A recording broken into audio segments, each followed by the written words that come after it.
good morning, good morning.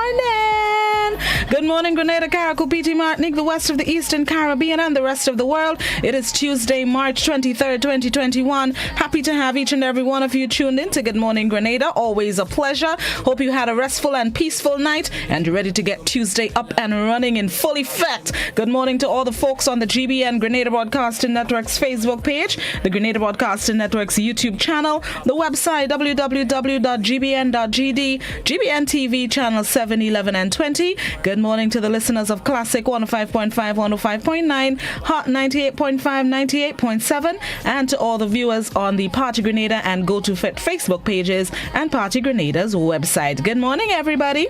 To all the people joining us, viewing and listening from across the Caribbean, whichever part of the region you are, spicy Grenadian 473 morning to each and every one of you. And to all the viewers from across the rest of the world, good morning, good afternoon, good night. Hope you will have a good day, are having a good day, have had a good day. That should cover everybody. It's 21 minutes onto the hour of 7 o'clock. Let's get right into this morning's word of the day. Thank God for life. Look in the mirror, say yes, I'm the best. I love that song. All right, let's see. This morning's word of the day is Abecedarian. Abecedarian. It's spelled Abecedarian. Abecedarian. It's an adjective which means arranged in alphabetical order.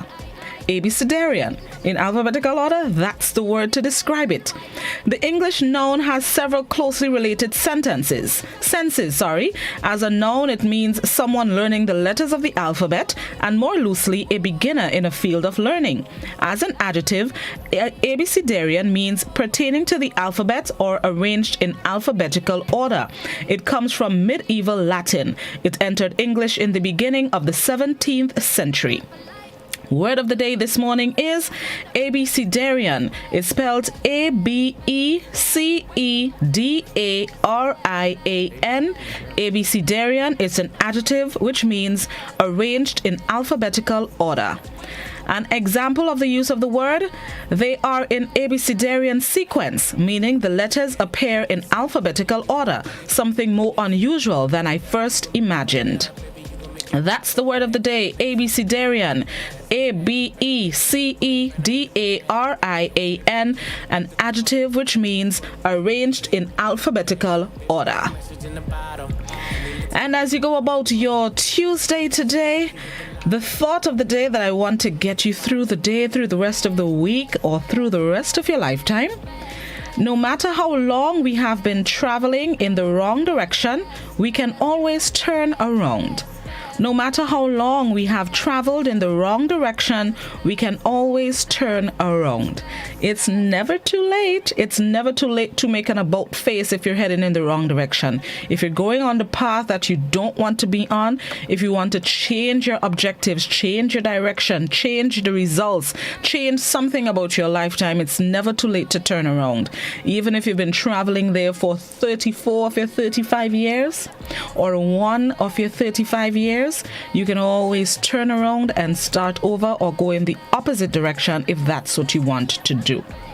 So the thought of the day today, no matter how long we have traveled in the wrong direction, we can always turn around.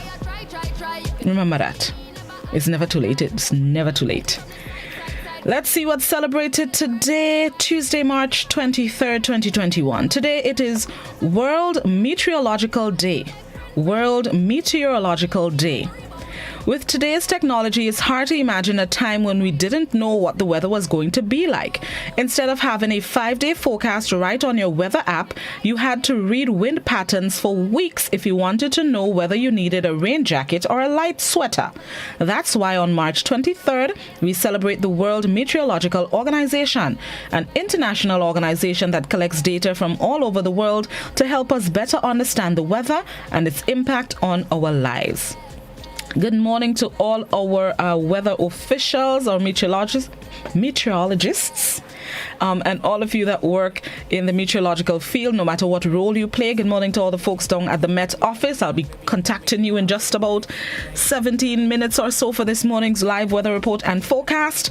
It may seem like a small job to some, but it's a very important job to know what if we get in rain tomorrow, sunshine, or if there's a hurricane coming over the Himalayas. That's who we depend on to give us the information, the folks at the Met Office. So good morning to all the weather people. Let's call them the weather people. Good morning to all the weather people. Whatever role you play in the process, whatever cog you are in the wheel, special good morning to you on World Meteorological Day. Bless up all your whole self today. All right, information time. Here's the thing that I would share with you this morning. It was yesterday afternoon at approximately 5-ish, 6 o'clock-ish. We got word that members of Grenada's football team, the Spice Boys, members of the Spice Boys team, the UK-based Spice Boys, were restricted from coming into or going into El Salvador by the El Salvador immigration and were subsequently sent to Mexico. In conversation with President of the GFA, Chenny Joseph, he did say that, and they were going to address it and see how best they can get the players back in touch with the rest of the team, as Grenada would have been disadvantaged if they were not able to play in the World Cup qualifiers against El Salvador, especially this Thursday, God willing. However, in a subsequent communication at about 9:10 last night, President Joseph did say that the matter has been rectified and the boys have been flown back from wherever they sent them to, back to meet the rest of the team in El Salvador. So let's say all is well. All is well once again with the Spice Boys. The 8 UK-based players have now returned and have rejoined the team. So we should be at full strength for the game against El Salvador on Thursday, God willing. Again, the match will be carried live on your favorite station, the Grenada Broadcasting Network. It is scheduled to kick off at 7 p.m. However, that's news time, so I will confirm exactly what is taking place when and when is taking place what. So, of course, I would share it with you. But rest assured, the game will be carried on GBN, whether it's live at 7 or delayed at 7:05. I don't know. I'll double check and get back to you. But don't worry, it will be on GBN, so you can be able to tune into the action. All right, so all is well with the Spice Boys. Now let's get ready for the morning edition of news. For those of you on radio and those of you on our visual platforms, we bring you highlights of last evening's newscast. It's 15 minutes on to 7 o'clock. Stick and stay. Good morning, Grenada. We'll be right back.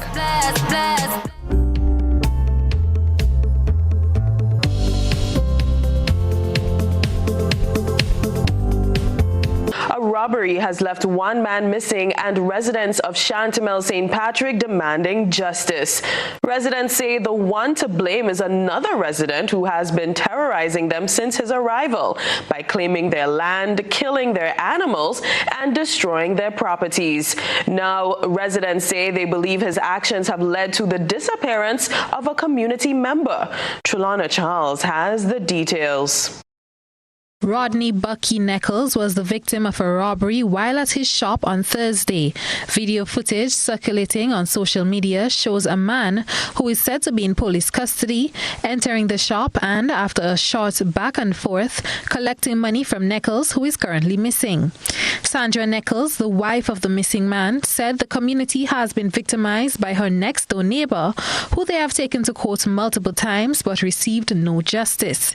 She says the individual has now gone too far and alleges that because of him, her husband is missing. She spoke to GBN about the turn of events that led to her husband's disappearance. He tell me some guys come and they surround in the counter in the shop and telling him, pass the money, how they come to kill us, so he had to pass the money and he ended up giving them all the money in the shop. Yeah, and after that he just, I don't know if he gone off or whatever. And then when I gone back to work on Friday, in the evening now, he called me and telling me not to come home, you have men there, they want to kill us and those kind of things. And he ended up by some friends and he was up there. They give him, he said he wants a bottle of water and a Bible, and he disappeared. They don't know where he gone to. She said the man seen in the camera footage told her husband he came to collect money on behalf of the neighbor with whom they had an altercation at an earlier date. and watching his yard. I see 2 pieces of Felicity wood. Look at them on the ground there. I said, that's mine. So I went over to collect it. And in that time I went over to collect it. He come out on us, we go up on him. My husband flashed a cutlass. The cutlass fell on the ground and he said the cutlass cut him, but that wasn't true. That wasn't so that is what he said he want compensation for. He want compensation for that. What about all the things on him? He damaged us, he mashed up my pig pen, he cut up all my camera lines, all those things on them. He damaged them, and where is the compensation? We in court with him, how much time for we land, he's spraying them, he damaging all my son's stuff. He want compensation. For what? What do you want compensation for? She explained that the members of the community have tried to take the neighbor to court for over 3 years, but the cases keep getting pushed back. Imagine and the doctor like they working together. When he had to go in court, he on sick leave. When you actually go to the court, the magistrate put it up for another date. Up to now, the thing can come to a conclusion. So asking the Minister of Health to security, to intervene in this thing. This thing just going on and on and on, and no conclusion. Look at my husband missing now.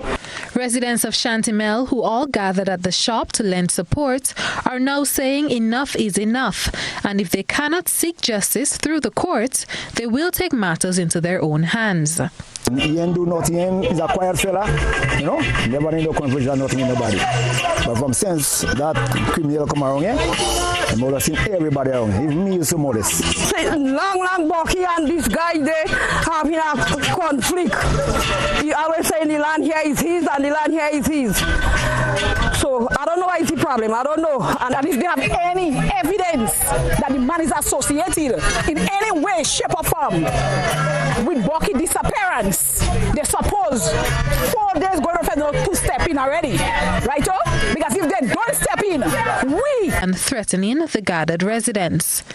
Police have issued a notice seeking the public's assistance in locating Rodney Neckles, alias Bucky, 58 years old, of Shantimel St. Patrick. Rodney was last seen on Thursday, March 18th, 2021, at approximately 8 p.m. at Fountain St. Mark. He's about 5 feet 8 inches in height, slim built and brown in complexion. Rodney Bucky Neckles was last seen wearing a white long track pants, armless blue and a white t-shirt, and blue and white slipper. Anyone who may have information on his whereabouts is asked to contact the nearest police station. Trelana Charles, GBN News.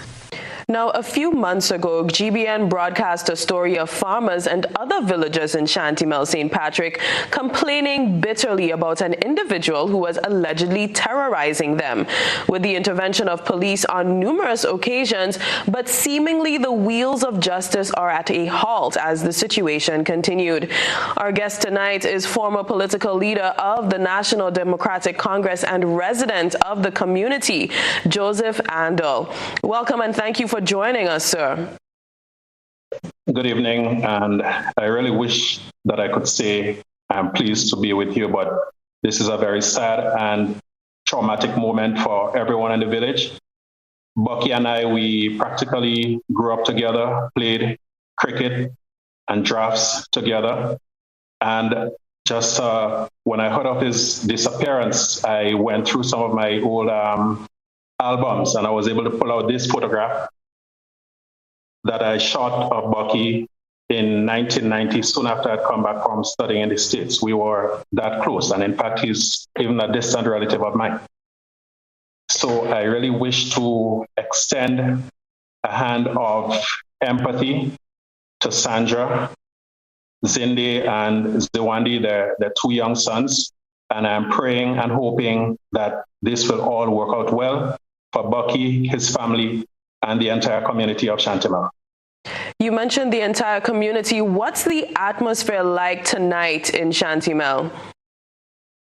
People are angry. People are frustrated because if there is any connection at all, if it is proven that there is any connection at all between the individual that you mentioned and the disappearance of Bucky and the robbery at his business place, it would mean that the justice system has failed us, and in particular has failed the Neckles family, because this is a matter that has been ongoing for several years. And whether it be through loopholes in the law or negligence or otherwise, this matter is seemingly without any road towards a conclusion. And it therefore means that the people are losing trust and confidence in the system, which is very dangerous.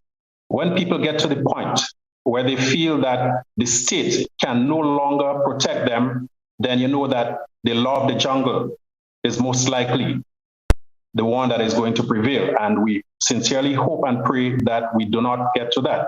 The people have been trying to maintain their calm for a number of years, but there is only so much that people can take. I understand that. I mean, you mentioned the authorities failing its citizens. I mean, this community is clearly living in fear. And GBN has learned that the individual in question has in excess of 100 charges against him. What do you say to this? It shows that we need serious and urgent overhaul of our justice system. For a situation like that to escalate to the point where one can accumulate so many charges, and yet there being no resolution to any of them, this will lead to frustration. It will lead to people taking the law into their hands, and that is a road that we sincerely do not want to go. We do not want to go the route of some of our Caribbean neighbors where people take the law into their hands and everything descends into chaos and en masse. So I'm making an appeal to the authorities, to law enforcement, and to those responsible for the administration of justice to please not treat this as a routine matter. This is a matter literally of life and death. This is a matter of people not feeling secure in and on their property. And that has to be dealt with as of yesterday, and that still won't be soon enough. Just to note here that an invitation was extended to the Royal Grenada Police Force to be our guest. However, that request was turned down. Thank you, Mr. Andal. Wishing the community of Shantymel well. Yes, I am truly heartbroken by this, and I am praying and hoping that we find Bucky soon. Indeed, I'm hoping the same. Thank you so much for joining us. Moving forward, Acting Permanent Secretary in the Ministry of Health and former Chief Medical Officer, Dr. Francis Martin, has resigned. There has been no official word from government about this latest development, and when contacted for a comment, Dr. Martin asked for more time before speaking on the issue. Meanwhile, the GBN's Beyond the Headlines tonight delves into Grenada 1 year after recording the first case of COVID-19 in the country. Panelists will look at the impact the pandemic has had on varying sectors. Our guests tonight are Nicholas Steele, Health Minister, Hannah St. Paul, Permanent Secretary for Hospital and Community Health Services, Mike Sylvester, Permanent Secretary in the Ministry of Finance, and Chrissy Worm Charles, Permanent Secretary in the Ministry of Social Development. The Grenada Union of Teachers is not letting up in their demand for public servants' 4% salary increase, as well as other benefits for public officers. While not disclosing their planned activities, the union's president promises continued action in the coming days. A press conference was held Monday to re-emphasize their position. Chrislina John was there and has this report. Actions will continue.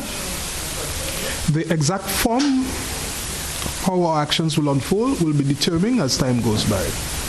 But the fact that we have a struggle for a just increase, the fact that we're struggling for respect for a collective agreement, the fact that we're struggling for the dignity of workers is something that we will not relent on. Marvin Andal, president of the Grenada Union of Teachers, as he promises not to back down as the union heightens planned protest action in coming days. He urges government to meet its obligations to public officers as he reminds them of the agreement signed between government and public sector unions back in 2019. To date, public officers are yet to receive their 4% salary increase due since January 31st, 2021. This, he said, says arose grievances resulting in the actions taken by public officers. The union's president believes government can afford to pay up now despite claims of a drop in revenue. The claim of the government is that there has been a 50% decline in revenue. And from all indications, based on the information provided on the government's own website, Finance Grenada, the lie detector determines that was a lie. Andal gave a breakdown on why he believes government can afford to pay the full percent, which has accumulated over 3 months. The government began recording a primary surplus based on the information that they have supplied from as early as August 2020. So there was a primary surplus. And in fact, from the information that we're seeing, the government should have been in a position to pay the 1 million in January because the primary surplus they record was 11.1 million. President-elect Jude Bartholomew promises to continue on the path already embarked upon by current President Marvin Andal. He deemed it unfair that after years of sacrifices, workers still have to fight for what is rightfully theirs. He says they're more than just the fight for 4%. The struggle is not only for the 4%. The 4% is now. But we're going to continue that fight for pension. So many public officers and teachers have been denied in terms of their legal pension. Can you imagine that? As we always say, it is so sad. I mean, think about it, the public, that you work hard and you give your life. You give your life on everything to the country, to our citizens, to government. And then when you're about to retire, you're just filled with pain and insult. That you're going home empty-handed in poverty. GBN has been reliably informed that the union members have been asked to wear their red union t-shirt this week, as well as plans for a march through the town of St. George. Government has repeatedly said it is not in a position to pay the increase due to the economic impact of the COVID-19 pandemic. Prime Minister Dr. Keith Mitchell says he hopes to pay in time for Christmas. Christelina John, GBN News. 15-year-old Jaden Stanislaus of Hillsborough Secondary School is Grenada's best brain. The Grenada National Brain Bee Challenge held its first ever closed finals over the weekend due to the COVID-19 pandemic. 11 students competed in the final. Gerard Joseph has the story. Jaden Stanislaus took first place and will represent Grenada at the virtual International Brain Bee Championship later this year. Second place went to Naomi Danchard of Westmoreland Secondary, and Joshua Andal of Tamsisi took third place. The final had to be rescheduled from 2020 due to COVID-19, with the students continuing their preparations over the last year.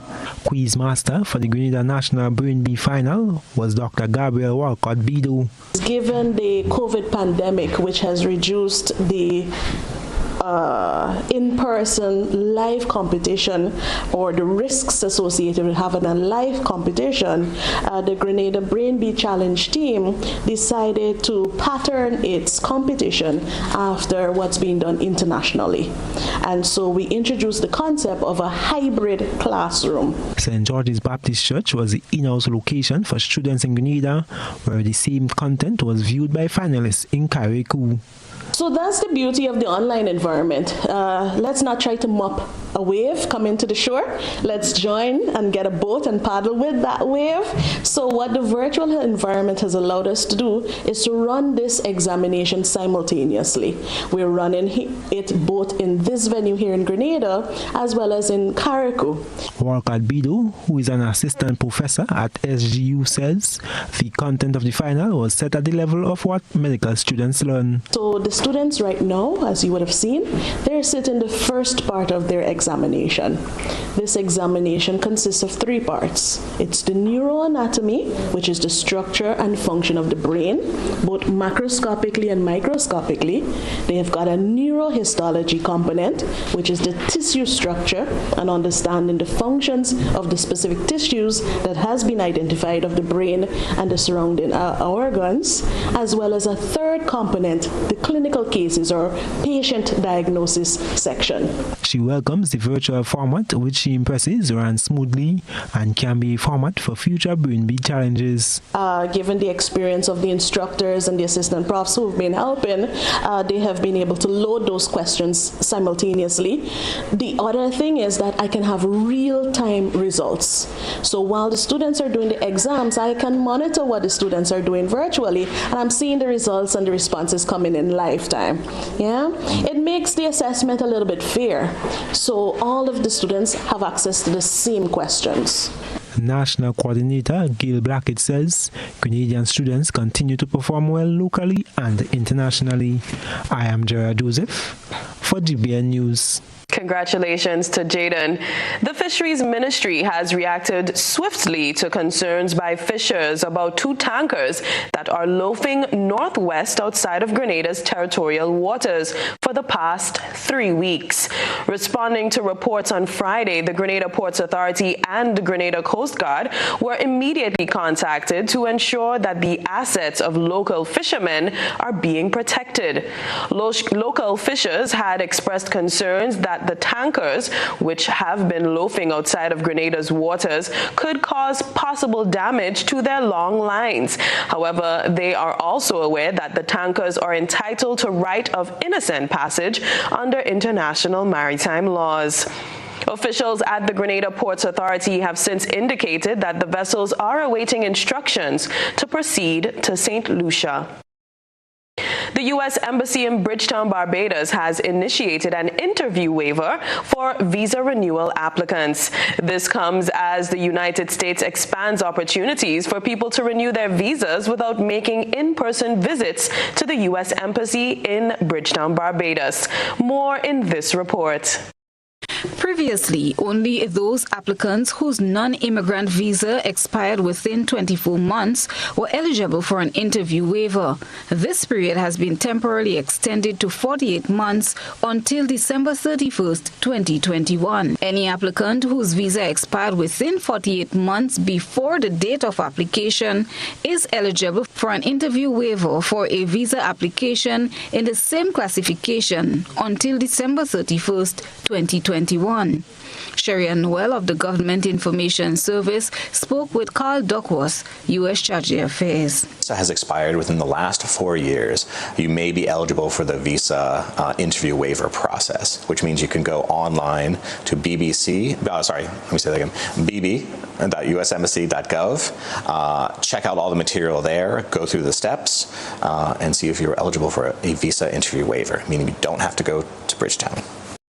Applicants must be citizens and passport holders from countries such as Grenada, Antigua and Barbuda, Barbados, Dominica, St. Lucia, St. Kitts and Nevis, and St. Vincent and the Grenadines can now renew their visas without having to come to the U.S. Embassy in Bridgetown.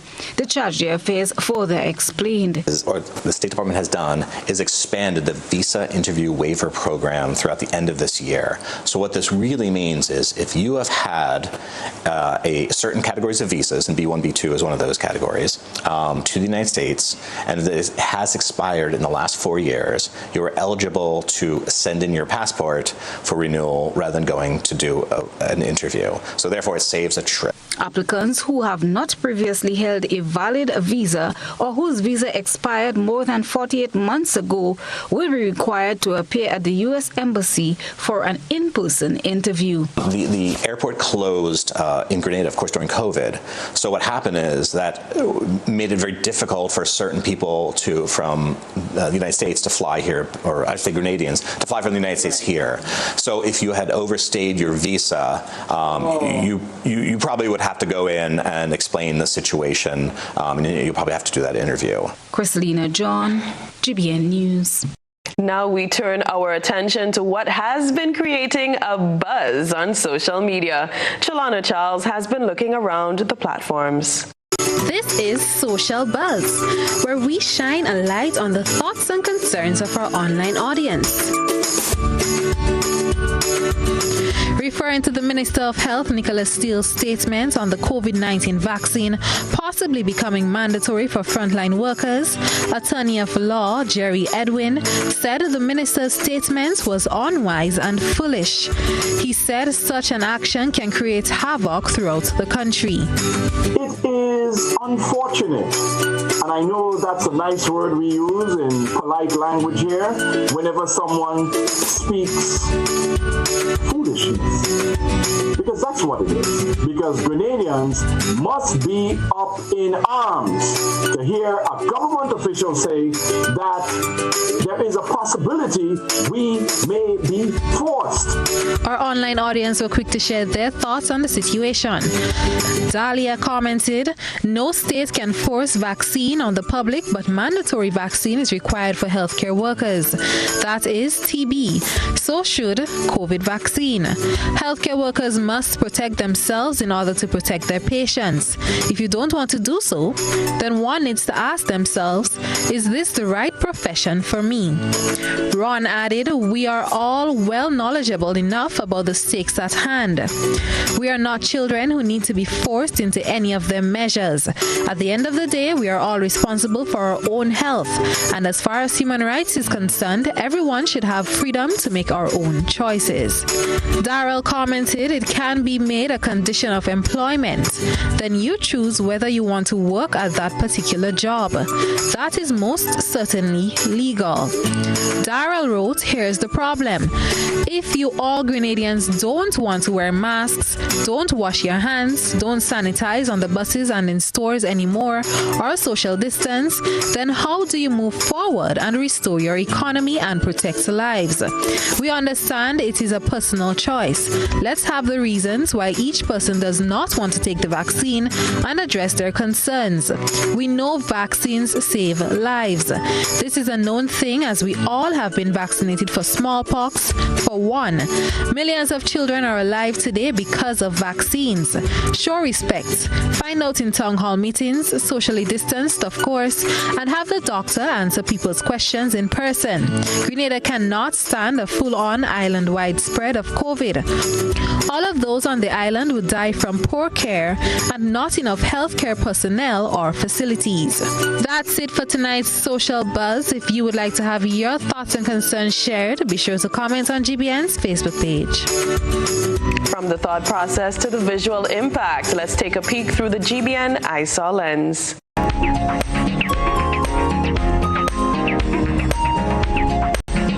Tonight's ISAW is far from appealing as it features garbage dumped close to a home in the area of Granroy and St. John. Our ISAW reporter said they are submitting the pictures with hopes that it draws the attention of the Ministry of Health, who in turn can do something to remedy the issue, which is causing a rat infestation. Send us your photo and video submissions via WhatsApp on 405-3052 or our other social media platforms. Introducing Color by Sissons. Color by Sissons. Color by Sissons. Color by Sissons. Color by Sissons. Color by Sissons.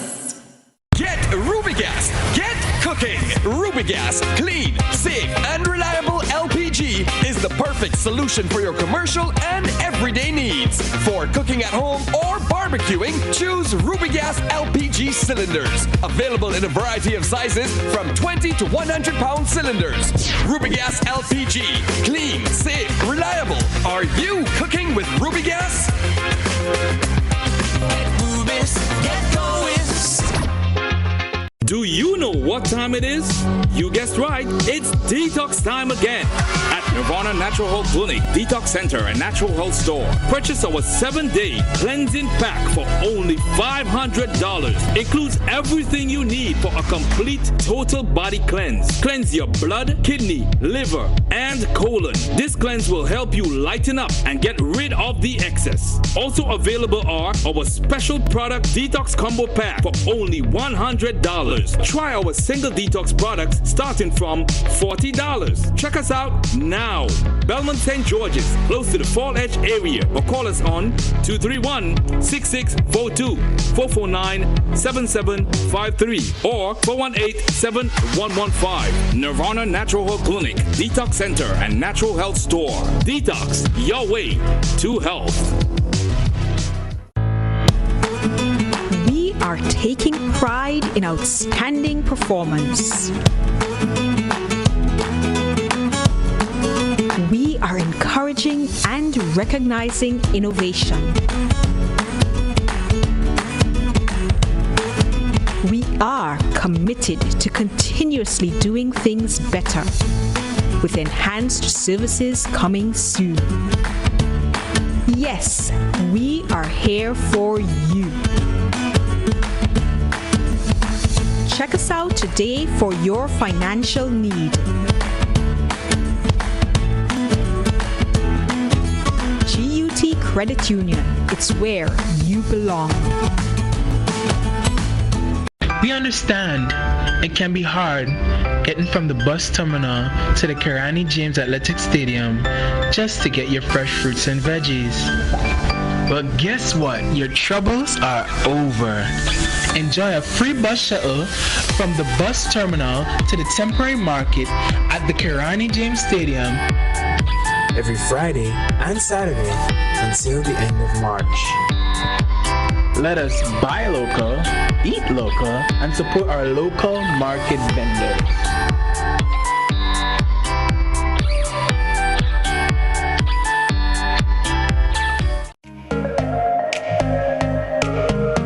Running low on groceries? Why not visit realvalueiga.com and experience our new online shopping platform. Place your order, then go out and enjoy your day to spend more time with friends and family.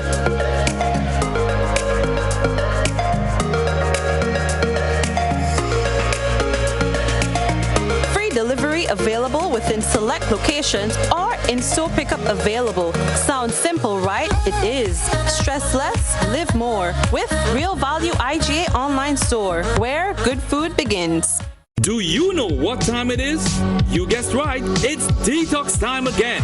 At Nirvana Natural Health Clinic, Detox Center, and Natural Health Store. Purchase our 7-day cleansing pack for only $500. Includes everything you need for a complete total body cleanse. Cleanse your blood, kidney, liver, and colon. This cleanse will help you lighten up and get rid of the excess. Also available are our special product detox combo pack for only $100.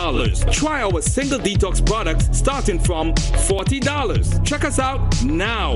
Belmont St. George's, close to the Fall Edge area, or call us on 231-6642, 449-7753, or 418-7115. Nirvana Natural Health Clinic, Detox Center, and Natural Health Store. Detox, your way to health. Every action we take impacts the lives of others around us. The Grenlec Community Partnership Initiative, GCPI, has been working with Grenadian organizations to impact communities directly. Giving back to communities we serve is fundamental to the way we do business. And every year, more lives are touched across Grenada, Carriacou, and Petite Martinique in education, sports, health, infrastructure, social services, and beyond. Grenlec, energizing our Grenada. How going on, boy? Hey, good old things. Hey, Daisy. Yeah. Boy, in line, boy. Your house looking a real good day. Boy, it's thanks to the hard-working and professional staff at the Housing Authority of Grenada. They handled me real nice. They did my plan, they did the construction, and I didn't even have to worry about a thing. They were there with me every step of the way, supervising the job, asking me about my concerns, giving me feedback as the house took shape. They were there from start to finish, and even put the keys in the palm of my hand. I give them an A++ for customer service. Oh, it's people from housing bad, boy. Boy, not bad. Excellent. If you're thinking about constructing your home, why not consult the Housing Authority of Grenada? You could visit them right down in the Sandino complex, or give them a call, 440-1015 or 440-1016. Or check out their website, hag473.com. They go handle you. They go jog your blocks, they go draw your plan, they go tote your materials. Hey man, where you going? The Housing Authority of Grenada is your choice for affordable housing and a stress-free construction experience. I'm Benjamin Etienne. My name is Trishan Thomas. My name is Christian James. My position is centre forward, play central midfield, and I play right back for the Grenada men's senior team.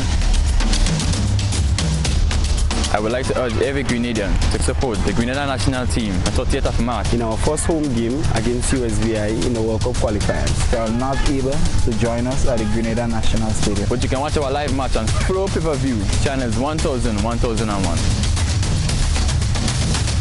Support Team Grenada. Support Team Grenada. 473.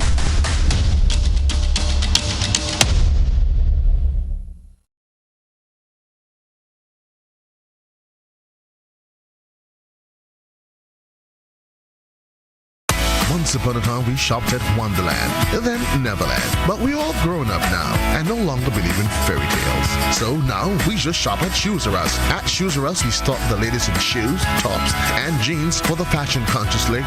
We also carry colognes and much, much more. And for the modern trendy male, we have the latest brand name shoes and sneakers, Converse, Reebok, Nike, K-Swiss, Puma, and much more. So check us out at our two convenient locations, Melville Street in St. George and Ben Jones Street in Granville. At Shoes R Us, we say, come shop with us.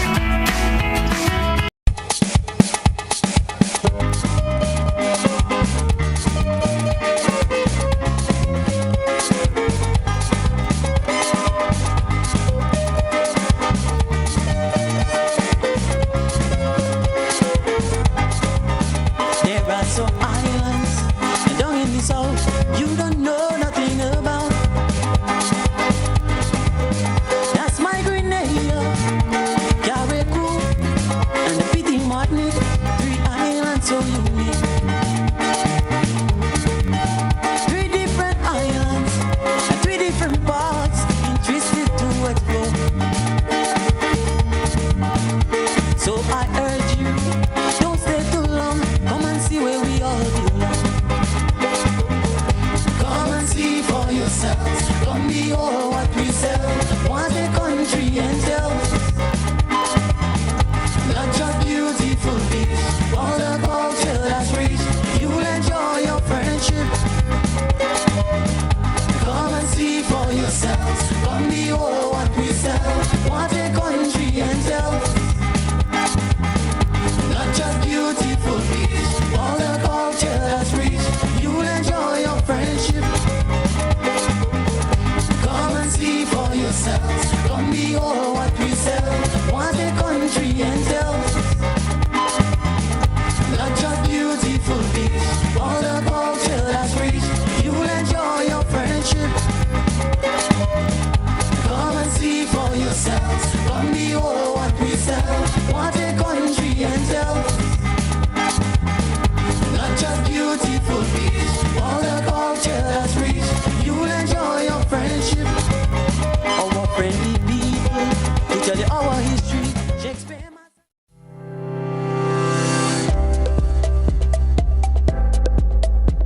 Grenada's chief medical officer has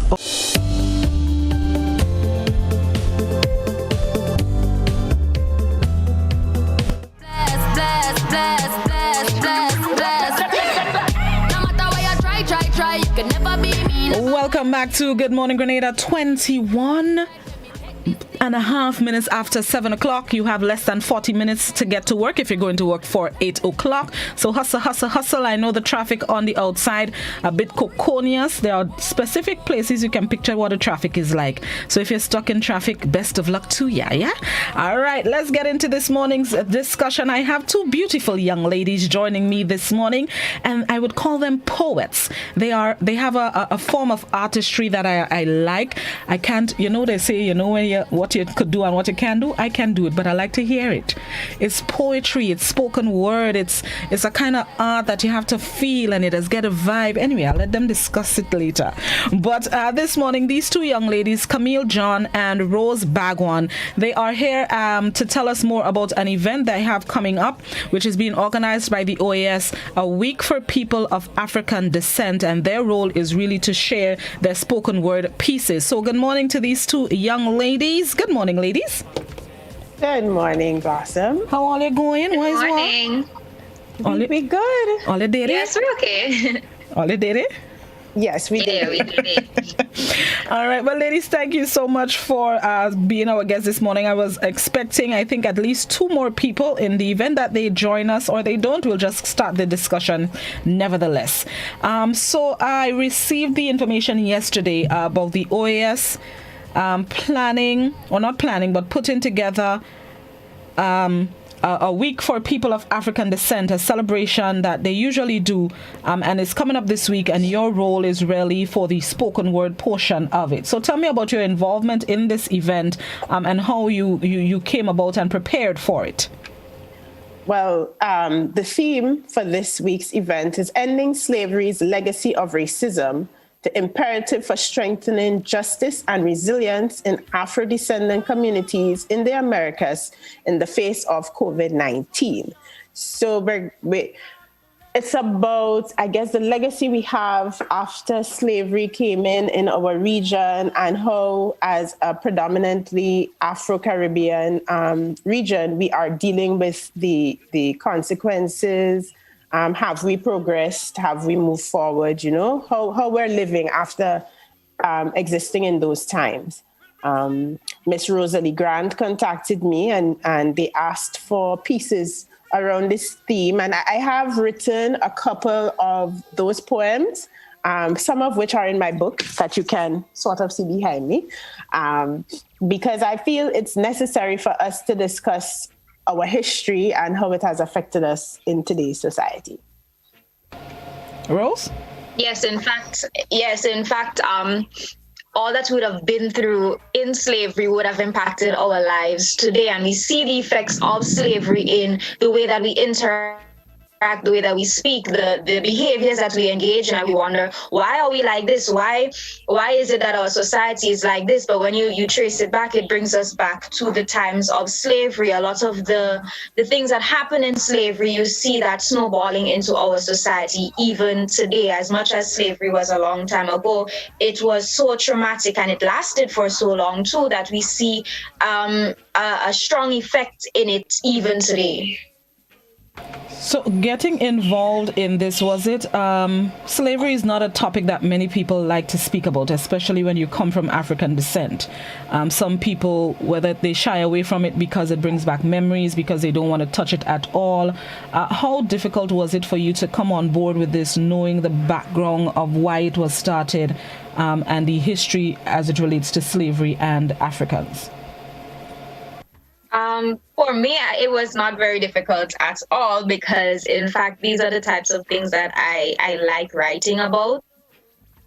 I write based on my emotions, and when I think back on the things that my ancestors went through and all of what happened during slavery, that sparks something within me.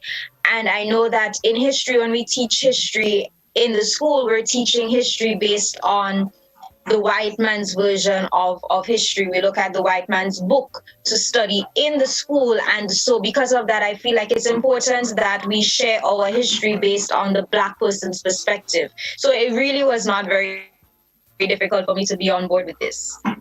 Same. I like to comment on the reality of things some of it goes into the political, some of it is the historical, but mostly it's how our society has adapted to pick up the pieces of who we once were to become who we are now.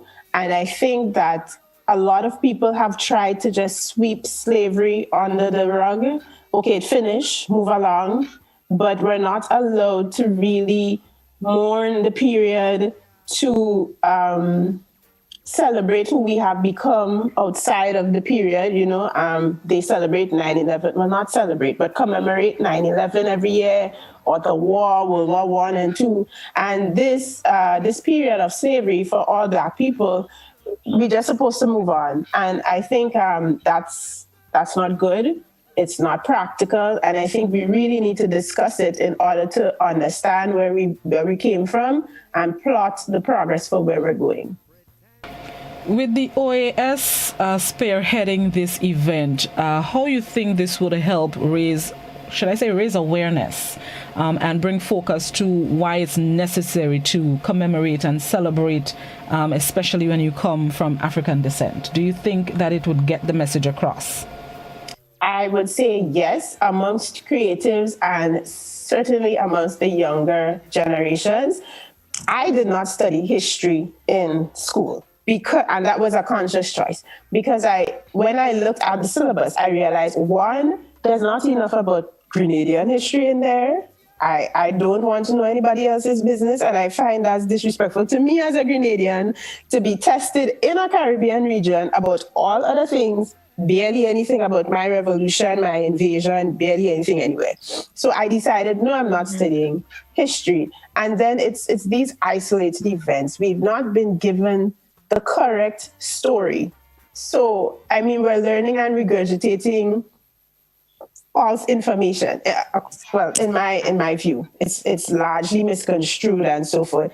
So I think a lot of younger people may struggle with this idea of history. And so we can preserve the information, but we can share it in a more palatable state if it comes through spoken word. There's more emotion, there's more things to connect with. Mm-hmm. Rose, I see you're nodding. You agree with that? Yes, I'm agreeing with everything that she said. Putting together your spoken word pieces, and of course I'll ask you to share whether it's one or two. I kind of greedy, maybe three. Let's see what happens. But putting together your spoken word pieces and writing from your emotions, how easy does it come to you? How are you able to, one, express yourself without getting carried away? And two, ensure that your message is shared. It gets across to your audience. How do you put your pieces together? Well, like I said, mine comes from emotion. So I wouldn't necessarily say it is easy, because if I don't have that emotion, if I'm not feeling that passion, then it's very difficult for me to write anything. However, when it does hit, the part where you said about getting carried away, I had to laugh, because I am not the best person to tell you how to avoid getting carried away, because I do get carried away. What helps for me is to have the idea or the theme that I'm going with at the top of every page that I'm writing on. I prefer to manually write as opposed to type. Somehow it flows better for me. But having those ideas at the top of my page constantly as a reminder of what it is I'm writing, constantly rereading, going it over just to make sure that it is flowing, and then most importantly, sending it to Camille so that she can. I most times send my pieces to Camille. She would see it. She would give me feedback on it. I think I would have to slightly differ from Rose in the fact that when I write, it usually might start with just a word or the first line, and it goes from there. I don't think I have any really structure when I'm writing, especially, I think, but it comes from should I say anger? Maybe I should say righteous indignation. That sounds better. When I write, yes, it's so fancy. And when I write, and I think that fuels the entire piece. My issue when I'm writing is that I write very long poems. Rose could tell you, it's 5 to 7 minutes reading it. So I think I have a lot to say. And when I write, I just write straight. And when I'm finished putting the pen down, it's because all of my thoughts on that subject in that time, they have been encapsulated in ink, and I feel okay. And then I send it to Rose and some other friends for some feedback and so forth. But there's not much thinking, I think. It's just pure emotion that comes out on the page. Do you ever write and then read it over and say, okay, I will leave out that part? Or do you say, you know what, that's what I wrote and... No, you getting everything from me. I would read over and be like, what was I thinking with this line? It's not flowing. And I may rework the line because the message, it's what I want to say, but it's probably not coming across as clear as I want it. So I may rework a line or two. That's why I said as I'm writing, I tend to reread from the top, especially if I get to a point where I'm stuck. Going back up to the top and reading it just to see how it is flowing, to see what line comes next. And I may rework a line or two. So yes, I would rework a line. But when I'm finished, chances of me changing is very, very slim. What is the longest you've taken to write a piece and the shortest time you've taken? The longest time? Watch them, both of them racking their brains. Well, the longest time for me probably would have been 2 days. Not the full day consecutively, but I had to pause and then come back to it. But that probably might have been the longest for me. I'm gonna say an hour. Piece, an hour. Because usually when I sit down to write, it's everything coming at the same time. So I usually don't have an issue start to finish with my poems. So I'll have to say an hour. Maybe I ran to do something and came back and stuff like that. And the shortest problem? Rose, you were saying the problem? Oh, I was saying the problem is that because I write on emotions, they tend to get a little bit inconsiderate as to where I am. So it may come when I'm at work. So I don't have an entire hour or 30 minutes or even 2 hours to sit down and fully flesh out. As much as the ideas are flowing, I sometimes feel like I have to stop because of where I am. I would be on the bus, I have to drop. So I cannot continue writing. So that's I think is what causes me to take that period of time. That's actually a good point. Inspiration is disrespectful. Very disrespectful. You be in a shower, having the best shower of your life, about to soak down, and 3-4 lines come, and you're like, "Hello, I'm trying to get clean." Hygiene is important. In my head in the shower, and then you come outside, and of course you forget everything you thought. I've written poems in dreams, and I'm like, okay, let me just hold on to it till I get up, and it's gone. It doesn't work like that. No, it doesn't stay. So but the shortest period, well, we've done practices where we write in like 5 minutes. So I'm gonna say, for me, because I write long poems, about 5 minutes. But if it's like a super short being maybe like 140 words, I'd say maybe 3 minutes. I'd say about 5-10 minutes based on the activities that we would usually engage in where we have to write a piece for using a short period of time. I see Dr. Nicole Philip Dow joining us now, but let me ask you ladies before Mrs. Dow comes on, why spoken word? And I ask because you don't really see young people in that art form on a regular basis. Why spoken word? Why is that your calling? Why is that your passion? Why you're not into soca and dance hall like some of your peers? Why spoken word? For starters, I can't sing. So I think anything regarding singing is already out the door for me.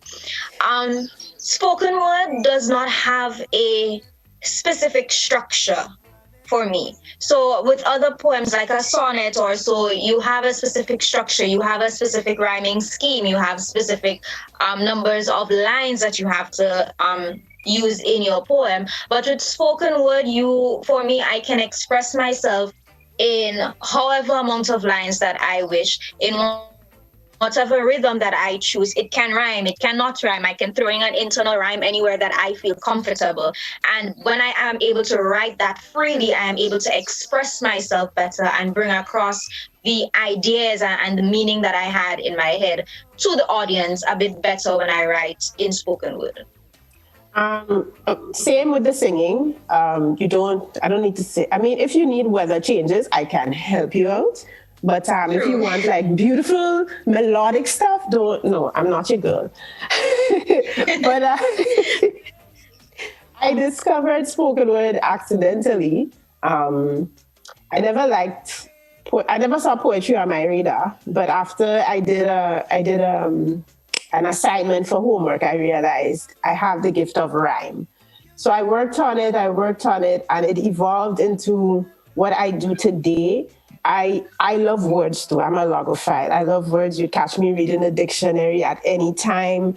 I love communication and being able to use words. And in spoken word, I get to play on words. I get to twist words around. I get to use them to paint a picture. I get people to process information that probably may not come across their plates at any other time. So I try to make it fun. I try to make it appealing, but still in there, you could get a message across. And it's in Grenada, a genre that a lot of people don't take on. Not that there are not many spoken word artists, but a lot of them have not seen it in front of them. So they're shy, they're afraid to share. So I think we try and keep that in mind as well, that we're trying to clear a path for other people. Okay, nice. I like it. And you ladies are very funny. Let's take a break, and then when we come back, we're going to be joined by Dr. Nicole Phillip Dow, and the ladies will do a piece of their spoken word for us. This is Good Morning Grenada, Classic, GBN Hot 98. We'll be right back.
Ultratech gasoline and diesel, available only at Rubis stations.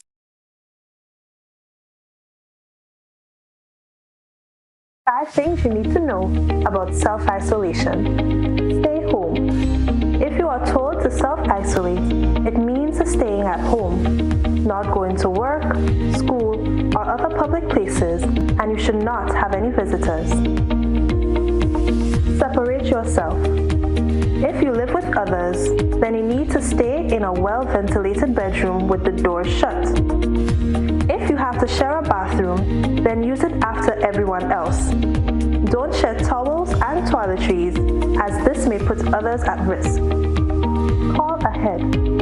If you develop symptoms such as a fever or cough, then seek advice first by calling the Ministry of Health's hotline at 538-4787 or 458-4787. Please do not show up at a medical center or hospital, as this may put others at risk.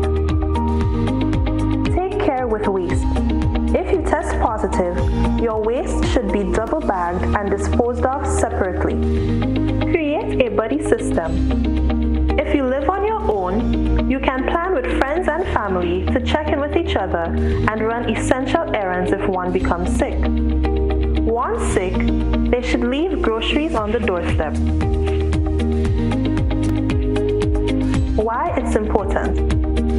COVID-19 causes a mild illness for 4 out of 5 persons.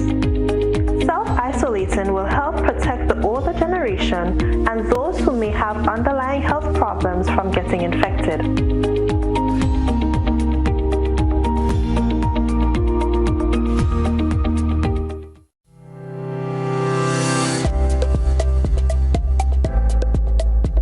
Grenada's chief medical officer has ordered that all confirmed positive COVID-19 individuals, their contacts, and members of their household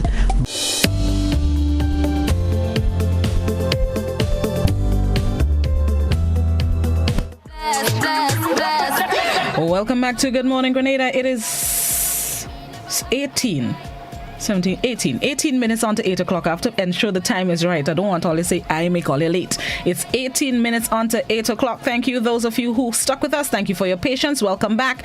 We are now joined by Dr. Nicole Phillip Doe this morning as we continue to speak about an event being organized by the OAS, Week for People of African Descent. And earlier we started speaking with 2 of the spoken word artists. I believe, Dr. Doe, you have a spoken word piece for us as well, too?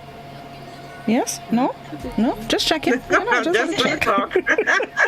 So welcome, Dr. Doe, and thank you for joining us.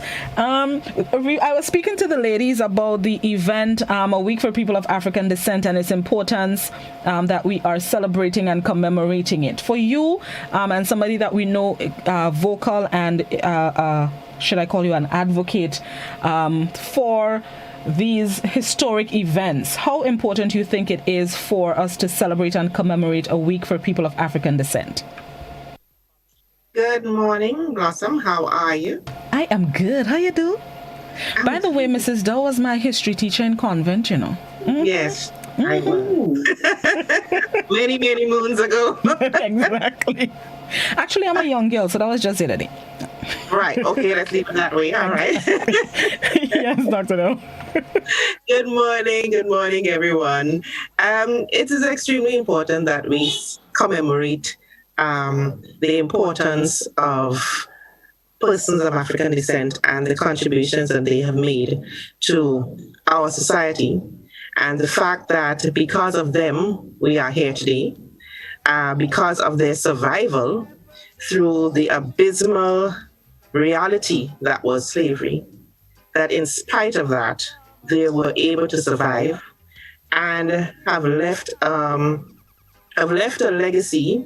Some parts of the legacy are things we would prefer not to deal with, things we would prefer not to have to deal with. But at the same time, there are parts of the legacy that is so much us and what makes us who we are. It's extremely important to commemorate.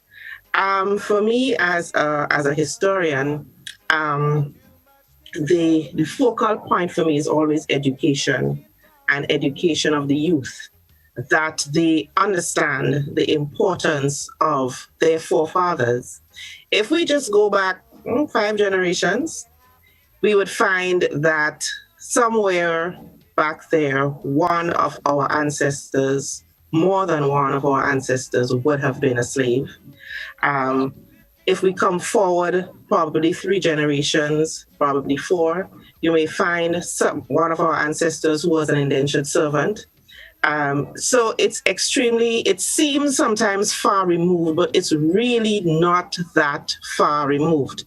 When you look around, you can see so many different things that reminds us of that period. The names of streets, for example, or even plantation houses, some of them that are still around. You see coppers, and children may ask, what is that about? But it's our responsibility to actually tell them about our past so that they can understand it, they can understand why we are who we are, how we came to be. And that for me is extremely, extremely important. And I know Rose is a teacher, so she'll understand exactly where I'm coming from, that it is absolutely necessary that our young people understand. Because if they don't know, then we can't expect them to commemorate, to appreciate. So the first thing is actually education of our young people. I think that's the first place that we need to start. Mrs. Dow, from your point of view, how you think the spoken word art form will be able to express or bring to light some of these events and emotions of what our ancestors were probably feeling, what we, this current generation, might be feeling, even though we're not, quote unquote, directly into the slave trade and slavery. But how do you think the spoken word art form will actually express that and bring those emotions out? I have seen some of our spoken word young people, and Rose, I'm harassing you again this morning, but I've seen Rose perform, and what is dynamic and what is extremely powerful. Oh dear, something just happened. Hold on. Lost the video. One second. Oh boy. Technology likes to do what it wants. Technology. It happens. It happens. We're still hearing you though. I'm just going to talk because the video just has gone crazy. No anyway,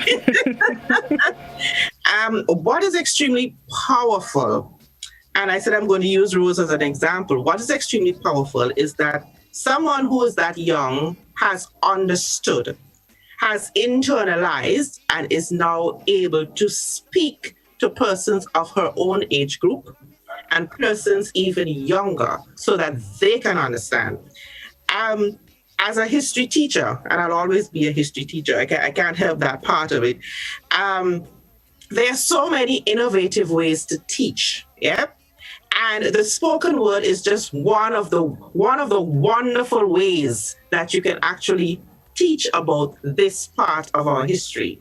So they know, okay, so you've read the text, you've seen what happens, and you give children an opportunity to speak on what they have seen, what they have read, what they have researched, yeah?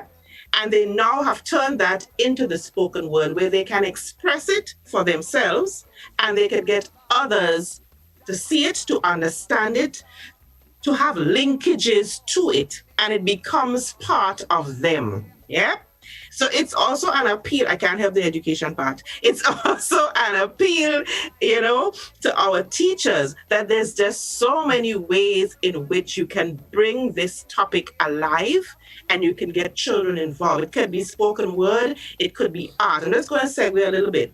A couple of years ago, I was called to Westmoreland Secondary, and the students would have done the Grenada Revolution. So it was taught. And the history teacher teamed up with the art teacher, and the students were able to come up with their interpretation of what this revolution and invasion meant. I was blown away by the art that I saw from these students. So there's so many different ways that we can link the past to the present and get our young people to express themselves. There is just so many different ways. And the spoken word is one of the most beautiful ways because they have internalized. And from internalizing, they can now express. All right. At this point, I'm going to ask our two young poets, Camille and Rose, to share one of their spoken word pieces. It could be the one that you're doing for this event or any other that you'd like to share with us this morning. So who's going to go first? Rose will go first. Rose, we going by age here now, so you're going to go first. Okay, fair enough. I thought you were doing two, so then you were going to start and end. Okay, fine. That makes sense. Okay, so this one is called Creole Sophistication. It's talking about the language because I love language, and that's what I studied. So it's going to speak about how our language has evolved from slavery. Creole and sophistication. What? How? What's sophisticated about this broken, appropriated thing that doesn't really have an identity? It's beginning rooted in slavery, shaped by race and shrouded in secrets. Where's the sophistication? Tell me. Where it is? Where's the sophistication and the anonymity? Straight up ignorance. Nobody even really knows the real history. So educate me, because I'm real stupid. Sophistication, my eye. Bunch of people just spreading lies. Where the sophistication? Where it is. When they hear Creole, they call it broken. When they hear it, they call it uneducated. So since when a lack of education could represent sophistication? And I laugh at that question. Anyone so easily blinded by foundationless interpretation deserves to remain in that state of mental degradation. It's not my imagination, because even as you deny the sophistication with such a heated passion, the Creole in you comes out in startling fashion. If you cannot hear the sophistication in the way your words roll off your lips, shaped by your tongue, carried from the breath from your lungs, you are deaf. If you cannot see the Creole sophistication in our squared shoulders that proudly display centuries of history with such undeniable grace and elegance, which others mistake for arrogance, you are blind. If you cannot taste the Creole sophistication in the spices and the seasonings of the pots on the fire in the evenings, I pity you. I pity you because Creole, birthed from an innate need for communication, is the epitome of sophistication, sustained by centuries of determination to make a life after the slave ships, to continue to work in spite of the whips, to love after rape, to seek freedom and escape. This is Creole sophistication.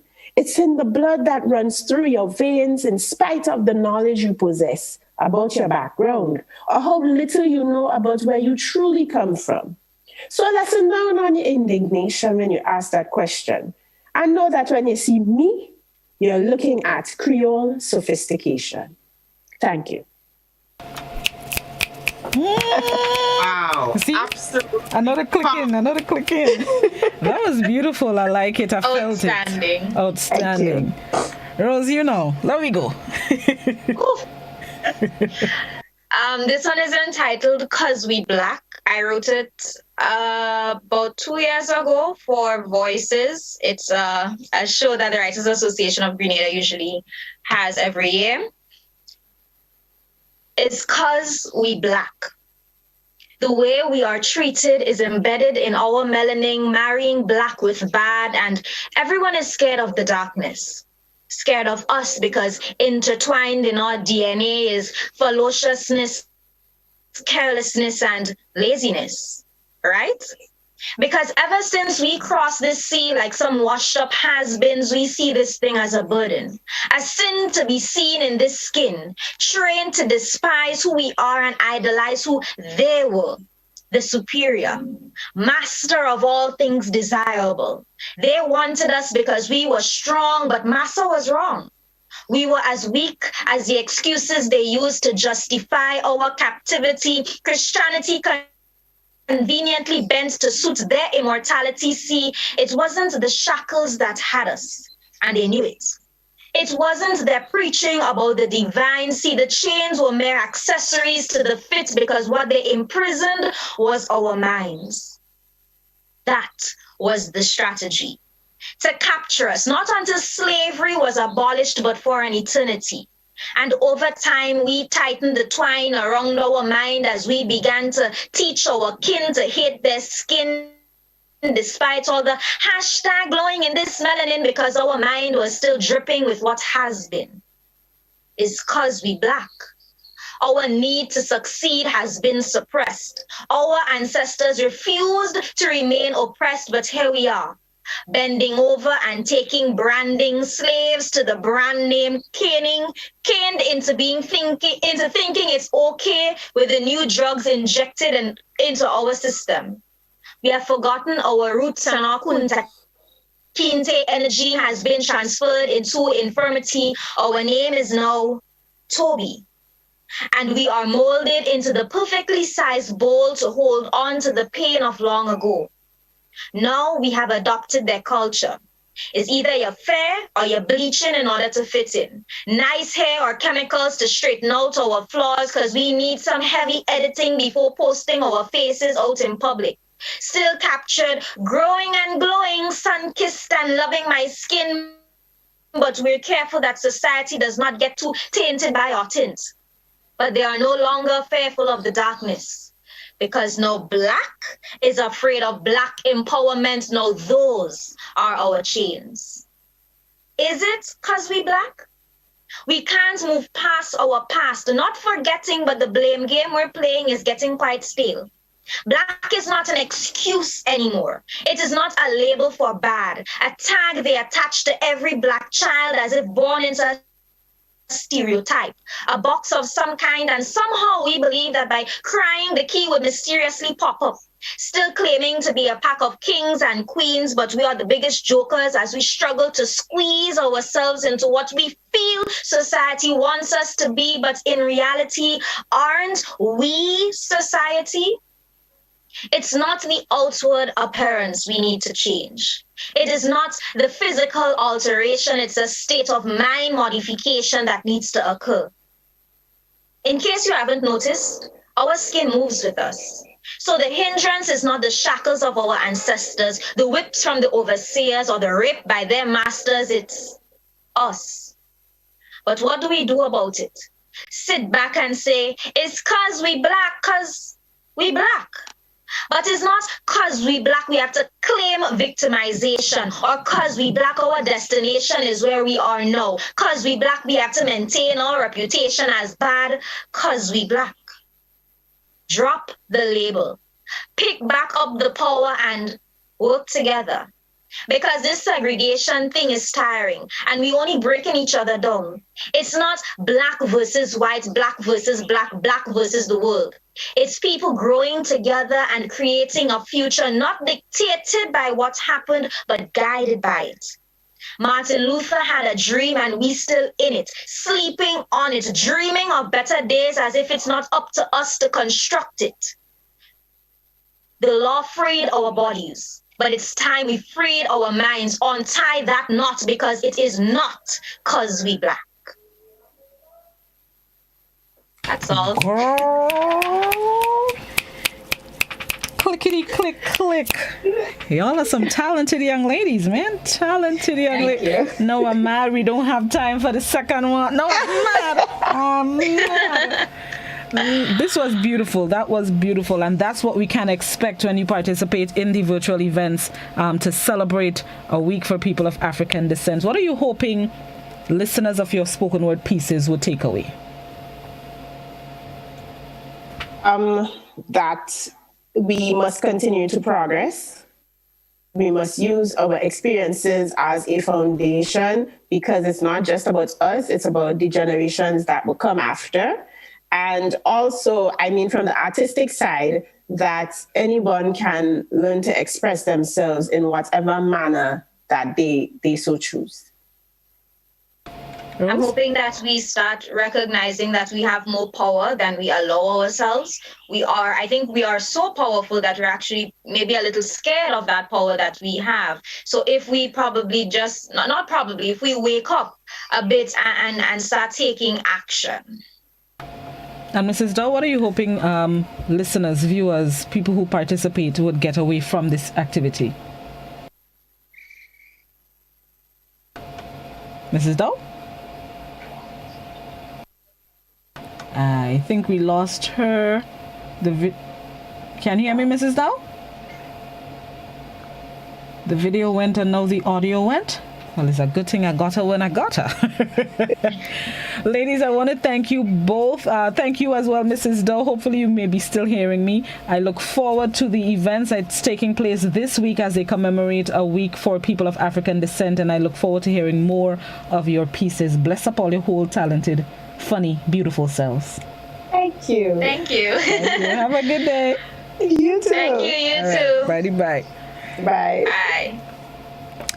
The Organization of American States, OAS, celebrating a week for people of African descent. This week, it started yesterday. It goes until the 26th, the 4th annual Inter-American Week.